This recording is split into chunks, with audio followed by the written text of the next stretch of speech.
आज ज्येष्ठ अधिक मासाचा 5वा दिवस, गंगा दशहरा पर्वकालातलाही 5वा दिवस आणि विशेष म्हणजे आज गुरुपुष्य योग.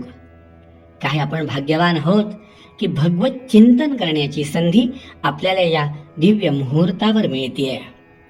ऐका हो श्रोते सर्व, ब्राह्मणाचे महात्म्य अपूर्व, माघे कथिले तुम्हा ते सर्व, आता ही अपूर्व आकरणी जे. सुतांची स्वारी शौनकादिक मुनींना सांगतीये. मुनींनो, भगवान स्वतः लक्ष्मीला म्हणतायत, लक्ष्मी एकदोपवनम देवीर जगमुर्यदुकुमार कहा विहर्तुम सांब प्रद्युम्न चारुभानु गदादयः.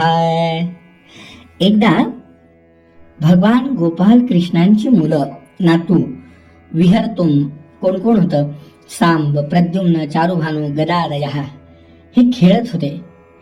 खेळता खेळता हे खेळत काय होते तर हे चेंडू फळीचा खेळ खेळत होते. तव तेथे खेळता चेंडू उसळला. अचानक एकाने फळीने तो चेंडू एवढ्या जोरात मारला की तो एका कुपामध्ये, एका विहिरीमध्ये जाऊन पडला. सगळेजण तिथे आले सगळेजण वाकून पाहतायत, चेंडू काढायचा आहे.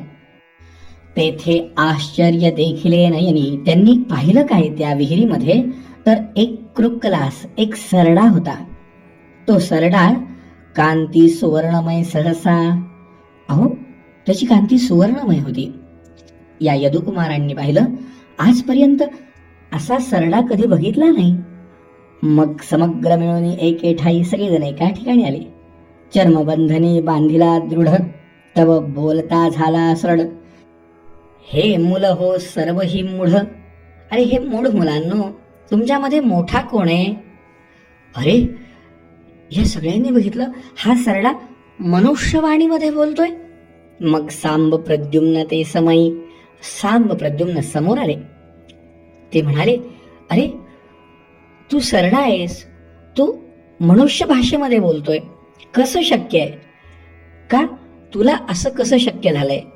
त्यावेळेला हा सरडा म्हणायला लागला, अरे मुलांनो, हे या जन्मीचं नाही, पूर्वजन्मीचं. पूर्वी मी नृग राजेंद्र देख, मी नृग नावाचा राजा आहे. गतजन्मी मी राजा होतो, इक्ष्वाकुवंशी असे देख, इक्ष्वाकुवंशात जन्माला आलो.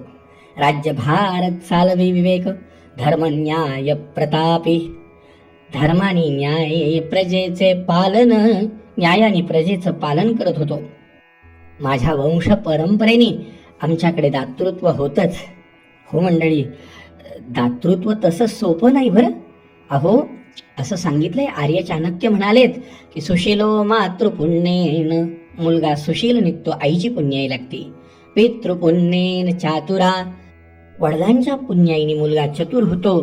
तर दातृत्वम वंशपुण्येन, दान करण्याची बुद्धी ही वंश परंपरेची पुण्याई असावी लागते. तेव्हा माणसाला दान करण्याची इच्छा, बुद्धी, सगळ्या गोष्टी अनुकूल होतात.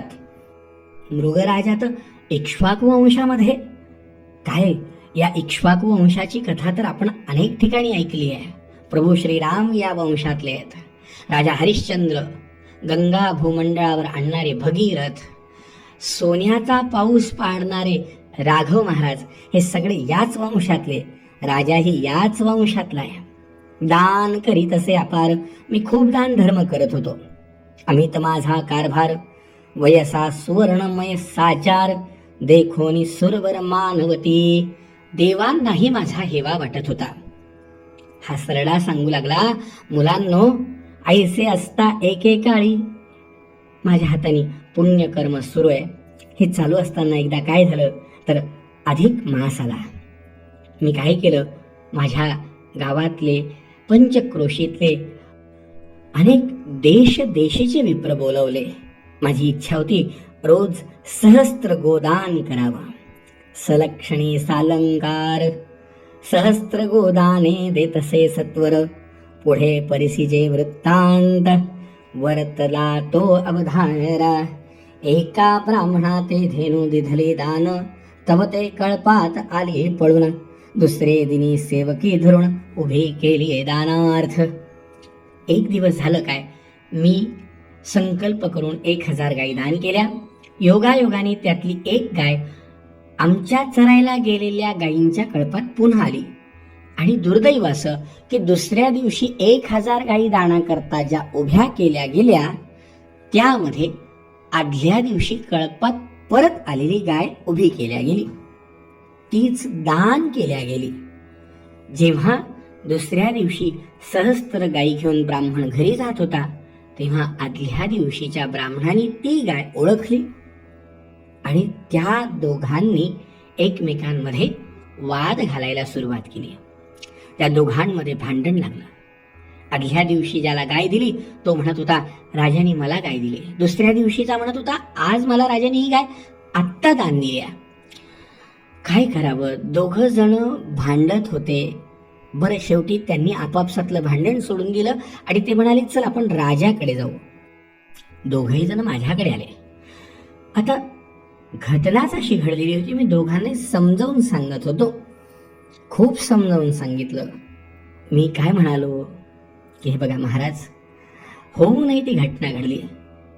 ज्यांना मी काल दान दिली आहे त्या गुरुजींना म्हणत होतो की महाराज तुम्ही ती गाय आजच्या गुरुजींना देऊ द्या, कालच्या एका गायीच्या मोबदल्यामध्ये मी तुम्हाला आज पुन्हा 1000 गायी देतो. तो ऐकायला तयार नाही. बरं, आज ज्या विप्रांना गाय दिल्या गेली त्यांनाही मी म्हणलं ही गाय त्यांना देऊन टाका, आज मी तुम्हाला 999 आजच्या आणि या गायीच्या प्रीत्यर्थ आणखी 1000 गायी देतो. दोघांनाही समजावून सांगत होतो. पण ऐसे तया ते समजाविता तव ते नायकती उभयता, मग सहस्त्र गोदानी तत्वता द्यावया सिद्ध झालो. दोघांनाही 1000 गायी द्यायला तयार होतो, पण नाही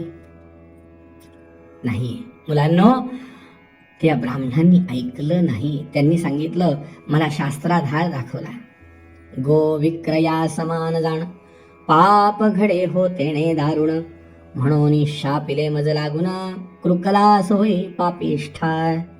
ते म्हणाले राजेंद्रा हे योग्य नाही, तुला या गोष्टीचं प्रायश्चित्त घ्यावं लागेल, तुला ह्या केलेल्या कृत्याचा शाप भोगावा लागेल.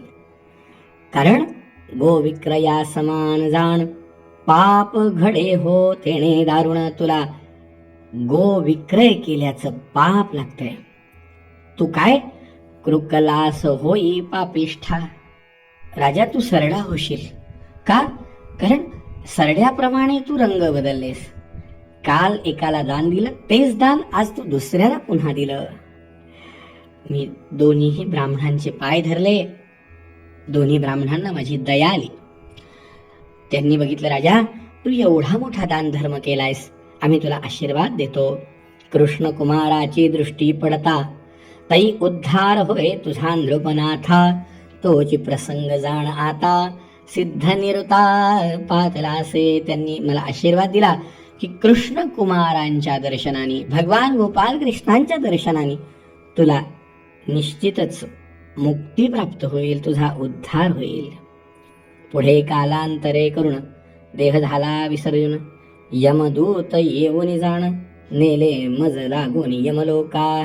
यमाने माझा सत्कार केला तेथे अति आदर, विप्रशाप परम दुर्धर गाठीस असे माझे पायी. तो नृगराजाचा देह मी सोडून दिला, यमाकडे गेलो. तिथे माझ्या पाप पुण्याचा हिशोब झाला, यमाने सत्कारही केला. पण पुन्हा एकदा मला सरडा व्हावं लागलं. तुम्ही आता ऐकावे, कृष्ण दर्शन मज करवावे, जाऊन तया ते निवेदावे, वृत्तांत माझा हाय. हो हो हो, मी सरडा होऊन या ठिकाणी 1000 वर्ष झाले भगवंताच्या दर्शनाची आस लावून बसलोय. तुमचं दर्शन झालं, तुमची भेट झाली, भगवंताची भेट व्हावी एवढीच आशा आहे. तेव्हा या मुलांनी जाऊन भगवंताला हा वृत्तांत सांगितला. हो हो, भगवान तिथे आले. पाहिलंय, राजाने भगवंताला पाहिलं, तात्काळ शापमुक्त झाला. सुवर्णकांती देह प्राप्त झालेला राजा हात जोडून बघतोय, हे केशव मधुमूर संहारणा, हे कृष्ण विष्णू जनार्दना, जगपालक दीनोद्धारणा, नारायणा दयानिधे.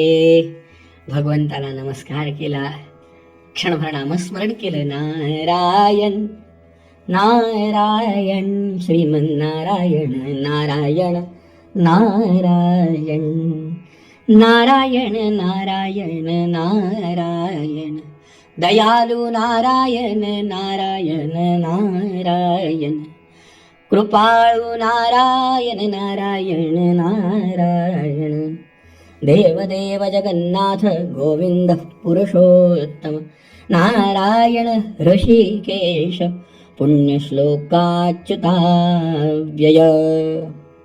भगवान म्हणाले, लक्ष्मी, राजाचा उद्धार भगवंताच्या दर्शनाने झाला, पण एका विप्राचा अपराध केला, राजाला सरडा व्हावं लागलं. एवढ्याकरता लक्ष्मी, आपल्याकडनं कुणाचाही अनादर होणार नाही, हे फार महत्वाचं आहे. भगवान म्हणाले, लक्ष्मी, अगं ब्राह्मण काय, संत काय, साधू काय, यांचा अधिकार फार मोठा आहे. गंगा स्नानाने पापांचा नाश होईल, पण साधूंच्या दर्शनाचा विशेष लाभ जर झाला ना, तर कितीतरी पटीने गंगा स्नानापेक्षाही फळ मिळेल. माहितीये तुला? अगं एकदा काय झालं तर भागीरथी गंगेच्या काठावरती अनेक लोक पापातनं मुक्त होण्यासाठी स्नान करत होते. तिथे नारायण नारायण देवर्षी नारद आले. नारदांना पाहिलं. गंगा म्हणाली, नारदा, अहो स्नान करा की. नारद म्हणाले, नाही बाई, अगं तव नारद म्हणे ते समय तुझा ऐसे पवित्र नाही, तव दर्शनेची पाही मुक्ती होई हे प्राणी ह्या. देवर्षी नारद म्हणाले, अगं गंगे, स्नान काय, तुझ्या दर्शनाने सुद्धा सगळेजण पावन होतात. एवढंच काय तर गंगा गंगेत्यो ब्रूयाद योजना नाम शतैरपी. अगं 100 कोसांवरून जरी हरगंगे भागीरथी हरगंगे भागीरथी म्हटलं तरी पापांचं क्षालन होतं. स्नानाचा कशाला खटाटोप करायचा.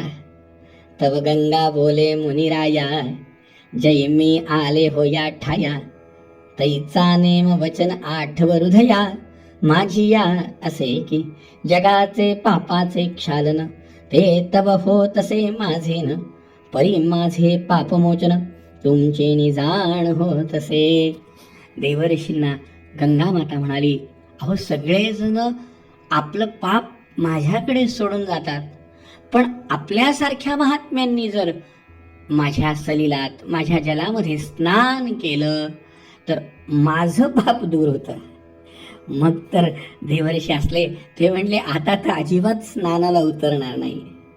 गंगा म्हणाली, काय सांगू देवर्षी नारदा, अहो साधूनाम दर्शनम स्पर्श कीर्तनम स्मरण तथा ब्रह्मस्वन च हार्तव्यम यदिच्छसे परांगती.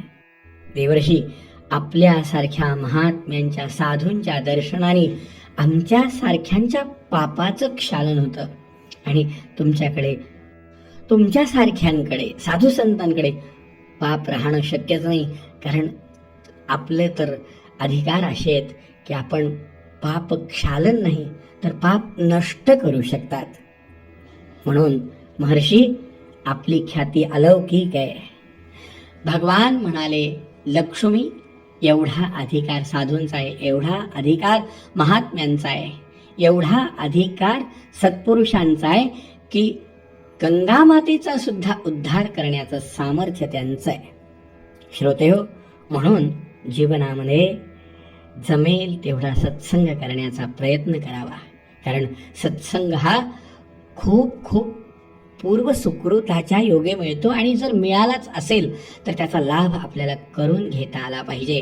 आणि भगवंताच्या कृपेने आपण या सत्संगात आहोत. आज केवढा मोठा पर्वकाळ आहे. आजच्या या पर्वकाळावरती अगदी मध्यरात्रीपर्यंत होईल तेवढं नामस्मरण करा. दानधर्म शक्य झाला तर फारच उत्तम. काहीच नाही शक्य झालं तरी निदान या गुरुपुषामृत योगावरती, गंगा दशहरा पर्वकालावरती गंगामाईचं स्मरण करा, गुरूंचं स्मरण करा, संतांचं स्मरण करा. नामस्मरण करून आपल्या जीवनाचं कल्याण करून घेण्याचा प्रयत्न करा. आणि हो, जे आपल्याला माहिती आहे त्या आपल्या आप्तेष्टांना सांगून त्यांच्याही कल्याणाचा मार्ग सुकर करा. जय जय रघुवीर समर्थ.